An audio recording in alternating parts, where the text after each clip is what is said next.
Hey, salut à tous, c'est Viper. Aujourd'hui, on se retrouve pour une vidéo de présentation de deck. Et aujourd'hui, je vais vous présenter un deck E-Giant. Donc, comme vous pouvez le voir, ça fait assez longtemps que je n'ai pas présenté de deck E-Giant parce que, notamment depuis son ère, il est clairement plus trop présent dans la méta. Il y a clairement de mes bien meilleures cartes, notamment les deck cycle. Donc, il y a Droxbill, un joueur E-Giant qui joue ce deck. Et je me suis dit, pourquoi pas le tester et voir si l'électrogeant ça marche toujours ou non. Donc, Droxbill qui a fait de très bonnes perfs ces dernières saisons en ladder. Donc, je me dis que, il y a un potentiel. Mais du coup, il faudra le découvrir aujourd'hui. Et pour ça, on va aller jouer un super défi dans lequel on est en 6-0. Donc, c'est parti. Et on commence directement avec la première game. Donc, on a l'électrogène en départ. Malheureusement, on n'a pas la tornade, mais on a le canon. Donc, on est quand même assez préparé au cas où il nous sort une condition. Donc, ok. Il part en fantôme royal. Malheureusement, j'ai pas la tornade. Sinon, j'aurais bien activé la tour du roi ici. Donc, on va juste mettre le canon qui va pouvoir s'occuper tranquillement du fantôme royal. Donc, pour le moment, je vois pas trop ce qu'il joue. Ok, il joue un deck drill. Ok, ok, donc fantôme, drill, squelette. Je vois pas quelle version c'est. Ok, oh, un chevalier d'or. Ah, mais d'accord. D'accord, d'accord. Donc c'est sûrement le deck bourreau avec le canon aussi et la tornade, je crois. Donc, ok. Bon, le souci dans son deck là, c'est qu'il a quand même deux bâtiments contre mon électrogent. Donc ça va poser quelques soucis. Ah, le dash de chevalier d'or qui pose, qui va mettre quelques coups ici, c'est pas super grave non plus. On va partir directement en électrogent vu qu'il vient quand même d'utiliser pas mal d'élixir. Donc là, on va essayer de le prendre de court en essayant voilà, de mettre l'électrogène directement. S'il met son canon, je vais aller foudre. Voilà, après là, il a sûrement déjà recyclé sur sa drill. Donc je vais essayer de mettre mon prince nébreux ici. Ok, il va mettre son fantôme royal et sa drill, j'imagine. La tornade, ok. Et ouais, voilà la drill. Ouais, il a vraiment beaucoup d'élixir. Hein. Ok, il vient d'utiliser 10 d'élixir pour aller défendre mon électrogène. Il rajoute une bûche en plus. Donc là, on a une plutôt belle avance en termes d'élixir. Même si, comme on n'a pas l'électrogène, ça va pas être très très utile vu que notre seule win condition dans ce deck c'est l'électrogène. Les autres cartes c'est surtout du support et de la défense. Donc là on va partir en petit fer barbare. En soi si on peut pas gratter avec l'électrogène, on aura toujours la foudre qui peut parfois mettre quelques dégâts sur sa tour et en plus aller chercher des troupes. Et pour ces drills, on est quand même assez bien paré. Hein. On a le canon, on a la tornade, on a le fever barbare, on a les squelettes, on a le prince ténébreux surtout. Donc on est pas mal là. On va partir en électrogène. Voilà, je pense que on va aller foudre ici pour aller mettre quelques coups. Et en plus, le dragon d'enfer qui peut aller peut-être gratter un peu. Non. Malheureusement, bon, là, on n'aura pas la foudre pour le canon. C'est pas super grave non plus. On va aller mettre le prince ténébreux sur sa drill qui va mettre derrière. Ok, donc on va pouvoir activer la tour du roi, je pense. Nickel. Et le prince ténébreux qui va s'occuper du restant de sa drill. Et là, on va partir en électrogène directement vu que il vient d'utiliser son canon. Donc, il n'aura pas de sitôt. Même si là, ok, il va mettre sa drill en défense. Donc là, on va aller foudre tout ça.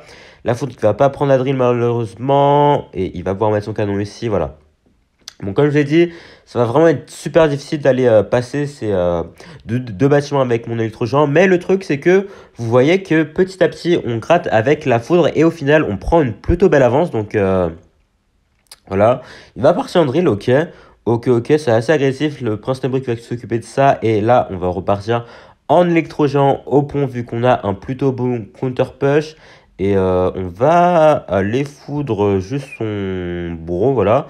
Il va aller tornade, ok. Est-ce que le bourreau peut mourir? Parfait. Par contre, il va sûrement mettre sa drill. Donc, on va partir en électrogène, en dragon enfer. Comme il a plus son bourreau là en main, on peut vraiment mettre de la pression avec les dragons en fer, vu que, comme il n'a pas de gros sort, hormis la tornade, et comme il n'a pas de défense aérienne, hormis le bro, là, les dragons en fer qui vont lui poser beaucoup de soucis. Ok, la foudre en plus, c'est le dragon en fer qui est lock à la tour, il va mettre sa tornade, mais est-ce qu'il a quelque chose pour aller défendre ici? Ok, il met sa bûche, mais il n'a plus rien pour aller défendre mon prince ténébreux, et qui va prendre la tour, donc parfait, comme vous avez vu ici, vraiment... J'ai fait de la value en défense et ça m'a permis de faire une grosse contre-attaque qui n'a pas su défendre vu qu'on avait tellement d'élixir d'avance, il n'a pas su suivre.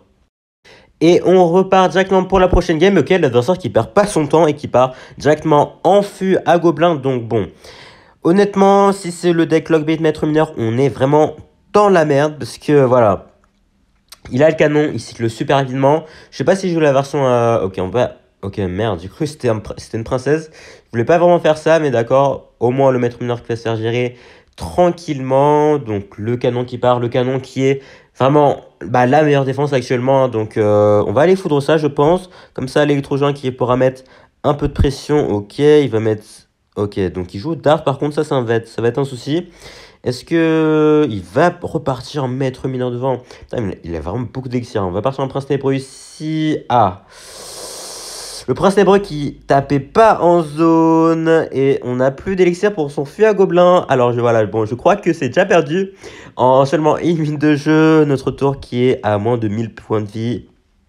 Et qui va tomber à coup de 2 roquettes. Ouais, non, non, non, je crois que ça va clairement être impossible d'aller la remonter.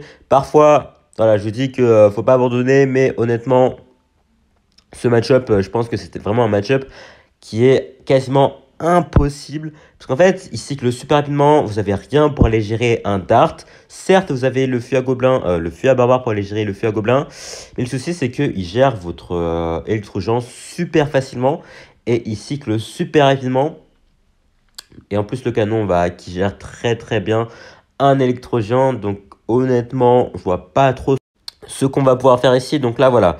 Il part un canon, il part en Goblas Barakan. On va aller foudre ça. Mais le truc, c'est qu'il cycle tellement rapidement que je pense qu'il va pouvoir cycler sur un deuxième canon. Et voilà. Mais il a vraiment cyclé un canon en 5 secondes. Hein. J'ai foudre son canon. Et 2 secondes après, il avait déjà remis un canon. Juste pour vous montrer comment c'est ridicule. Le cycle à 3 cartes. Donc là, voilà. On va aller défendre. Mais bon, franchement... Il n'y a même pas besoin de jouer la fin de game, je sais que c'est déjà mort. On va quand même tenter un truc, peut-être que l'adversaire va perdre la co, peut-être qu'il va se passer une dinguerie.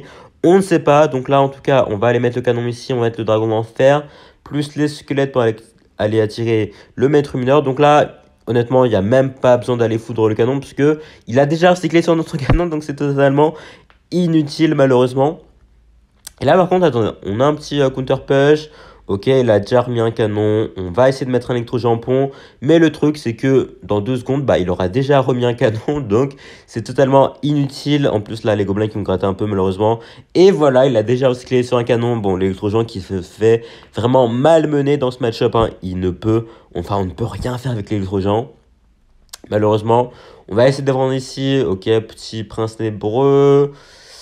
Ouais, c'est vraiment un match-up compliqué, surtout avec le départ totalement foiré qu'on a eu. Bon, c'était peut-être ma faute d'être aussi agressif dès le début, mais je voulais tenter un truc. Je me suis dit que bah, peut-être qu'on aurait pu faire un truc, mais finalement, bah non, non, malheureusement. Donc là, ok, bon, on réussit à défendre, mais dans seulement 2 bûches et une roquette qui pourra prendre ma tour. Donc voilà, on résiste pour le moment, mais c'est assez futile, je dirais. Donc là, voilà, on va partir en dragon d'enfer, l'électrogène qui va se faire démonter, mais le canon vraiment qui démolit l'électrogène, c'est vraiment incroyable la vitesse et les DPS qu'a un canon en fait. Donc là, voilà, on va partir en canon en défense, ok. Bah en fait là je crois que la roquette devrait finir ma tour. Ah non, je crois qu'elle fait 448. Donc bon, il a juste à cycler sur une petite roquette. Bon voilà, les esprits glaces qui va gratter ici et il aura juste à finir à la roquette. Bon. Voilà, il n'y avait pas grand-chose à espérer de ce match. On a fait ce qu'on a pu. On a fait quand même un départ super foiré. On aurait peut-être pu tenter un truc si je ne m'étais pas pris autant de dégâts. Mais bon, c'est pas grave. On va essayer d'aller de l'avant et gagner les prochaines games. Donc, on se retrouve dans quelques instants pour la suite. Et on continue avec la prochaine game. Donc, ok, l'adversaire qui est directement avec des cochons Rio. Et comme j'étais pas prêt, bah, j'ai un peu mal placé le canon. Bon, c'est pas super grave, même s'il a quand même gratté 600 points de vie. Ce qui est pas négligeable. Est-ce qu'il joue le deck cochon Rio? Roi, Reine Archer? Non, ok. Il joue une armée de squelettes avec des cochons Rio. Est-ce que ce serait le deck de by Matteo par hasard avec le ballon et les barbares? Non, pas du tout, ok. Il a une fournaise également. Donc je vois pas trop ce que c'est. On va aller partir en dragon d'enfer. On va peut-être tenter un électro-jampon. Attendez, parce que comme il vient d'utiliser un bâtiment, il aura, j'espère, pas un deuxième bâtiment. Par hasard, non. Ok. Il a un prince, donc on va aller tenter directement sur mon dragon d'enfer, parce que s'il avait dash, il aurait mis vraiment super cher à mon électro-géant. Donc j'ai décidé de tenter directement comme ça. Il dash. pas sur mon électrogène, ce qui lui a permis de mettre vraiment beaucoup plus de coups. Et vous voyez que ce tour est déjà mid-life, donc en un seul push, on lui a mis super cher. Voilà, j'ai profité du fait que j'ai vu qu'il avait plus son bâtiment en main. Et c'est vraiment l'occasion, hein. De toute façon, avec l'électrogène, c'est une question d'opportunité. Lorsque vous voyez que l'adversaire a un bâtiment, bah, vous allez essayer d'attendre quand il n'aura plus de bâtiment comme ça. Vous avez juste à le mettre au pont et il pourra vraiment mettre super cher à l'adversaire. Donc là, en tout cas, il joue un deck vraiment bizarre, hein. C'est un deck, je pense, digne du mid-ladder. En tout cas, là, on est plutôt pas mal, même s'il a quand même bien gratté sur notre tour. S'il n'a pas de gros sort, honnêtement, on est super bien, vu que contre les cochons-rayés, on a quand même le canon, la tornade, le prince ténébreux, donc on ne devrait pas avoir beaucoup de soucis. Par contre, les esprits de feu qu'on ne peut pas laisser gratter à notre tour, hein, parce que bon, ça fait quand même assez mal. Donc, il va partir en prince fond de map. Est-ce qu'on peut peut-être aller mettre une foudre? Non, on va... Ok, oh, il joue un MK. D'accord, d'accord, bon, bah, on parlait de Midladder, bah voilà, le MK qui est aussi une des cartes du Midladder. Donc là, on va mettre un électrogène en défense, comme ça, le prince nébreux qui va rester en vie et qui pourra partir en counter push. Voilà, en plus, l'électrogène qui s'est pris seulement quelques dégâts. On va préparer la foudre au cas où il essaie de mettre une fournaise qu'il a totalement foiré. Donc la foudre qu'on va mettre ici juste pour la forme, hein. Voilà, juste pour dire qu'on l'a mise. Et est-ce qu'il va repartir MK au pont? En tout cas, on a pris la tour, donc parfait. Parfait, parfait. On va mettre le prince nébreux ici pour aller éviter de prendre le dash du prince. Ok. Et vous pouvez voir le canon. Oh, mais les dégâts du canon, mais c'est incroyable. Il va partir en cochorio. Malheureusement pour lui, j'ai déjà recyclé sur un deuxième canon. Mais en vrai, on dirait vraiment ce qui s'est passé dans la dernière game. Sauf que du coup, c'est moi qui est du côté qui domine cette fois-ci. Et voilà, on va prendre la game assez facilement, hein, en quelques pushs d'électrogène. C'était plié. Voilà, nickel. Et en plus, on a super bien géré notre défense. Vous voyez, à chaque fois, je mettais mon fil barbare sur son prince. Comme ça, le prince qui n'aurait pas dashé sur mon prince nébreux. Et le prince nébreux ensuite qui va aller mettre des dégâts de splash sur son MK. Et le canon derrière en plus en backup qui fait super mal. Donc, c'était nickel. Et on continue ensuite pour la prochaine game contre Iron Say. Donc, on a l'électrogène en main départ. Donc, on va attendre de voir quand même ce qu'il fait, hein, parce qu'on va pas partir en électrogène au pont. Par contre, là, comme il vient d'utiliser ses dragons squelettes, bah, je peux me permettre d'aller mettre l'électrogène ici, parce qu'il joue sûrement du Molos. Donc là, voilà, ok. Il doit jouer du Molos ballon. Donc, on va juste aller tornade le ballon sur la tour du roi. Et on va partir en prince ténébreux, au cas où il jouerait une tombstone ou des barbares. Ok, il fait rien. Et ok, bah, il joue bien des barbares. Donc parfait, le prince ténébreux qui va être super utile ici, vu qu'il met des dégâts de splash. Et le prince ténébreux qui a totalement détruit les barbares. Il va même rajouter des flèches, ce qui lui coûte super cher. Tandis qu'il va perdre les 2/3 de sa tour déjà. Il a moins de 1000 points de vie, alors qu'on n'est même pas une minute dans la game. Donc c'est pour dire qu'on est quand même super bien, hein. Voilà le barbare qui va mettre un petit coup ici. Donc par contre, il faudra faire attention au gros push Molos, parce qu'on n'a pas tant de troupes de défense aérienne que ça. On a certes le dragon d'enfer, mais le truc c'est qu'il a un zap. Il a aussi un dragon d'enfer de son côté. Normalement, il a aussi un ballon. Et on a une foudre certes pour aller gérer un ballon, mais ça ne le tue pas entièrement. Donc faudra faire attention à nos défenses et pas nous faire 3 couronnes, puisque là, s'il met son ballon, je vais sûrement l'attirer sur ma tour du roi. Il va peut-être mettre un ou deux coups, donc il faudra faire attention par la suite, vu que notre tour du roi qui sera assez basse. Donc là, ok, prince ténébreux qui va mettre, ok, devant la tour, et le ballon qu'on va mettre, voilà, sur notre tour du roi. Ok, un petit coup, oh, deux coups, ça fait mal, ça fait très très mal. Mais bon, pour le moment, on a toujours une belle avance. Mais là, si on remet le ballon sur notre tour du roi, bah, s'il remet deux coups, bah, on est finito, hein, vu qu'il va nous 3 couronnes. Donc là, à partir de là, il faudra vraiment faire attention et pas le laisser trop avancer dans notre terrain. Donc là, on va partir en électrogène. Je pense qu'on va essayer de partir en push de l'autre côté. Il va décider de partir en molos de l'autre côté. Ok, je pense qu'il va sûrement tenter un rush 3 couronnes ici, vu qu'il a bien compris qu'il ne réussirait pas à défendre mes électrogènes, vu que j'ai le prince ténébreux derrière. Bah, même s'il met ses barbares, même s'il met son dragon en fer, j'aurai la tornade pour aller tout attirer sur mon électrogène. Et il va décider, voilà, de partir en 3 couronnes ici. Ok, on va l'étendre tout ça, ça devrait passer. Ok, on va mettre le prince ténébreux pour aller attirer tout ça vers sa tour. Le prince ténébreux, est-ce qu'il peut prendre la tour en même temps? Est-ce que le prince nébreux va prendre la tour? Ok, bah, le prince nébreux va prendre la tour. Par contre, là, le ballon qui fait quand même...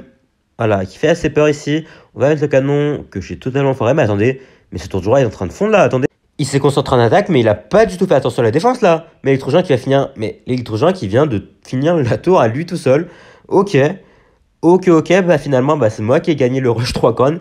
Au final, j'ai réussi à plutôt bien défendre, j'ai bien topo. Certes, on a perdu la tour, mais c'est pas super grave vu qu'on s'est pas fait 3 cornes. Et c'est nous qui l'avons 3 couronnes même, donc nickel, nickel, nickel.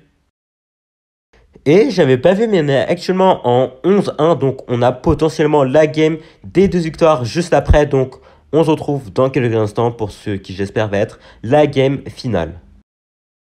Et on part pour notre première tentative ici contre Kix. Donc, on a le canon, on a le prince ténébreux, on a l'électrogent. Donc, on a une plutôt belle main ici. Et il va commencer directement avec un petit Phantom Royal. Ok, donc c'est peut-être du Bridge Spam. Enfin, c'est sûrement du Bridge Spam. Vu que le Phantom Royal n'est joué que dans des decks Bridge Spam, hein, que ce soit du PK Bridge Spam, FK Bridge Spam, Bridge Spam Drill, Bridge Spam n'importe quoi, ce que vous voulez. Donc, il joue une voleuse aussi. Donc, c'est bien du Bridge Spam également. Et un Bélé de combat. Ok, donc ça m'a l'air d'être du PK Bridge Spam. Donc du PK contre de l'électrogent. À prime abord, ça a l'air d'être un mauvais match-up. Mais en vrai, c'est pas si mauvais que ça, vu que on a quand même pas mal de défense contre le PK. Et on peut essayer de faire passer notre électrogent avec la tornade. Et on a également la foudre pour aller gratter un peu. Donc là, ok, on va essayer d'activer la tour de jour avec la tornade, à moins qu'ils mettent un truc devant. Ok, il va mettre la voleuse. Donc là, on va mettre le prince lépreux de l'autre côté. Comme ça, on peut aller en aide le fantôme sur le tour droit. Donc là, il faut cycler rapidement.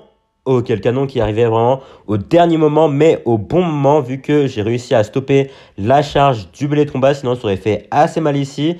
Donc, j'ai vraiment cyclé les squelettes super rapidement, mais c'est passé du coup. C'est parfait. Bon, là, il nous a gratté quelques dégâts. C'est normal, on est en début de game. On se prend de la pression vu qu'il joue du PK Bridge Spam. Il veut vraiment essayer d'aller terminer la game le plus rapidement possible. Donc, c'est pour ça qu'il va essayer vraiment de spam au pont dès le début. On a réussi à tenir la première vague, donc ça c'est cool. Par contre, du coup, comme c'est du PK Bridge Spam, on va vraiment subir de la pression toute la game. Et en plus, il fera toujours de la value sur mon électrogent si je le mets, vu que le PK, bah, ça détruit quand même assez bien un électrogent. Donc, il faudra vraiment faire gaffe. Et en plus, il a les gargouilles qu'on ne peut pas gérer assez facilement vu qu'on a la tornade certes, mais ça les met à 1 point de vie. Donc là, on va partir en électrogent directement. Il va sûrement mettre son sorcier électrique sur mon dragon en fer. Donc on va juste laisser mon géant électrique mourir, c'est pas super grave. Il va mettre un petit contre-coup ici, c'est pas mal. Vraiment, tous les dégâts sont bons à prendre dans ce genre de match-up. Ok, il va partir en poison. Donc là, on va aller mettre le dragon en fer ici, vu qu'il a plus son sorcier électrique. Il va sûrement zap, ouais. Il va zap, mais c'est pas grave, vu qu'on a la tornade ici. Le prince Tévreux qui va s'occuper tranquillement du bélier de combat. Et je pense qu'on peut repartir en électrogent. Là, le but, ça va vraiment être de faire connecter une seule fois un électrogent. Ensuite, on pourra juste chill le restant de la game en cyclant des foudres. Donc là, on va les foudre tout ça. Ok, électrogent qui va mettre quelques coups sur la tour. Et c'est parfait. Voilà, c'est la connexion dont je vous ai parlé. Donc certes, il a toujours l'avantage, mais là, on aura juste à défendre jusqu'à la fin de la game. Et on aura juste à cycler quelques foudres. Et si on en voit l'occasion, on pourra peut-être essayer de faire connecter un électrogent, même si j'en doute un peu. Donc là, le prince ténébreux qui va devoir défendre, ok. Donc là, vraiment, on va essayer d'aller foudre à toutes les occasions qu'on trouve. Et on va partir en électrogent de l'autre côté, je pense. Comme ça, il va mettre le PK de l'autre côté. Et on va partir en prince ténébreux. Et si il met un truc, on va foudre directement. Est-ce qu'il met un truc? Je pense qu'on va juste pré-shot foudre, en fait. Non, en fait, on va foudre ça. Ok, oh, la faute qui allait chercher l'électro-sorcier alors que c'était pas du tout prévu. Et voilà, le prince ténébreux qui a mis un coup. Et au final, on reprend l'avantage ici. Donc là, voilà, vous avez vu que comme il a utilisé l'électro-sorcier de l'autre côté, je peux juste défendre tranquillement le PK avec un dragon en fer. Et ça fait qu'il a plus le PK pour aller mettre de la pression de l'autre côté. Donc c'est parfait pour nous. Et là, on a une petite avance certes, c'est vraiment une avance ridicule de seulement 70 PV. Mais c'est déjà bien, parce qu'il faut se rappeler que nous, on a la foudre. Lui, il a poison et zap comme sort. Mais du coup, on va essayer de foudre cycle, voilà. Est-ce qu'on peut toucher le PK? Parfait, on touche le PK ici. Il va mettre son électro-sorcier au pont, mais c'est pas super grave parce que là, on a juste à mettre le petit fer barbare, le petit canon, le prince ténébreux. Par contre, faut vraiment pas foirer une défense parce que si on foire une défense, on est finito, hein, vu que ça pardonne pas. Un deck PK Bridge Spam, si vous faites une erreur, il peut vraiment vous fusiller votre tour. Mais bon, là pour le moment, on défend plutôt bien. Le souci, c'est vraiment ces gargouilles. Donc là, je pense qu'on va mettre un électrogène en défense. Certes, il a mis son PK, mon électrogène qui va se faire découper, mais ça va être utile pour aller gérer les gargouilles.